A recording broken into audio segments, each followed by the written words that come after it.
On this specific highway, a predator operates by hijacking a victim's neural pathways, overriding reality with lethal hallucinations until the targets destroy themselves. This mechanism first appeared in 1945. Local history describes a rift opening in this forest to Tamir, an alternate shadowy dimension where hostile entities reside. This doorway unleashed the Kal Kachalawa, a demonic trickster spirit that uses sensory manipulation to isolate and consume its prey. The entity follows a specific biological imperative. It is drawn to the biochemical signature of pure panic. It targets the vulnerable because the physiological terror of a child produces a scent and flavor it finds irresistibly sweet. Survival on this stretch of road requires absolute trust in your own senses. However, the entity's primary hunting strategy is to dismantle that perception the moment you enter its territory. The trap closes on two targets, 40-year-old Ritik and his 12-year-old son, Nanyu. They are riding a motorcycle through the exact forest where the 1945 rift is said to have opened. Their psychological baselines are diametrically opposed. Nanu is hyper-aware of the forest's unnatural silence, while Ritik maintains a staunch, skeptical dismissal of the local legends. At exactly midnight, an inexplicable flat tire forces them to stop. The location is precise. They are stranded directly outside the iron gates of the Koram graveyard. This diagram illustrates the psychological attack. Nanu's cone of vision registers a hallucination, a pale doppelganger of himself. But looking at Ritik's cone of vision from the same vantage point, he sees nothing but empty mist.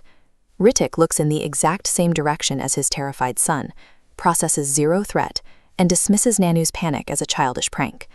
By separating their visual data, the Chalawa successfully initiates the first phase of its hunt.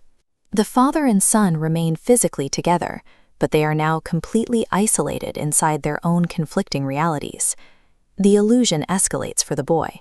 When Nanning turns back toward the motorcycle, his father has been replaced by a monstrous entity with ice blue skin, silver nails, and backwards feet. Driven by primal terror, Nanu screams and sprints blindly into the thick fog, convinced he is fleeing a demon. From Ritik's perspective, there is no monster. He only sees his son inexplicably thrashing at thin air, shrieking for help, and running away from his own father. This is the core mechanic of the trap. The Chalawa doesn't need to physically attack.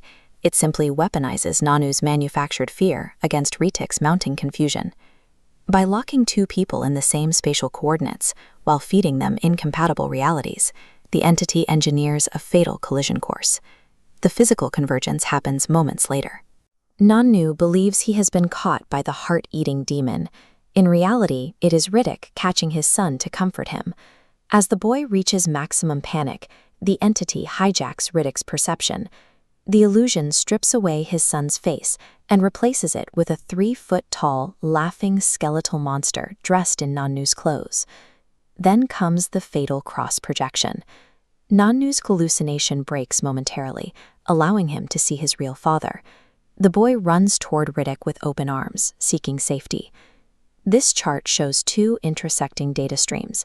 As Nanu's timeline registers safety recognized, it intersects exactly at the millisecond Ritik's timeline displays a lethal threat. Believing the laughing skeleton is lunging, Ritik grabs a heavy wooden log in a desperate act of self-defense. Ritik swings the heavy wooden log with everything he has, striking the skeletal monster directly in the head. The entity never touched Nanu. It executed a psychological manipulation that turned a father's protective instinct into the weapon that murdered his own child. The supernatural silence is shattered by a horrific, familiar scream as the illusion evaporates. Ritik experiences a brutal reality drop. He looks down and realizes he hasn't killed a monster. He has smashed his own son's skull. 30 minutes later, the flashing sirens of the Kerala police arrive. Officers Barwanand and Andunatham survey the scene with a grim, practiced familiarity. The officers recognize the geographical signature of the crime. According to police logs, this is the third homicide occurring at these exact coordinates and time, a pattern that indicates the recurring psychological framing used by the Chalawa. The carnage on the asphalt is the physical byproduct of a perfectly executed, invisible psychological trap. The police load a catatonic Ritik into the back of their jeep and speed away into the foggy night. But the hunt does not conclude with a single death. Inside the moving vehicle, Ritik hears Nanu's voice calling out to him from the dark road. The entity casts one final illusion. Ritik stares out the window and sees an apparition of his son standing alone in the mist, begging his father to come back for him.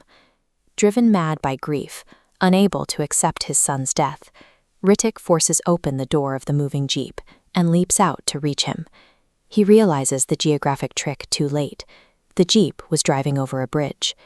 Ritik plummets into the black abyss of a deep mountain valley, accompanied only by the entity's echoing laughter.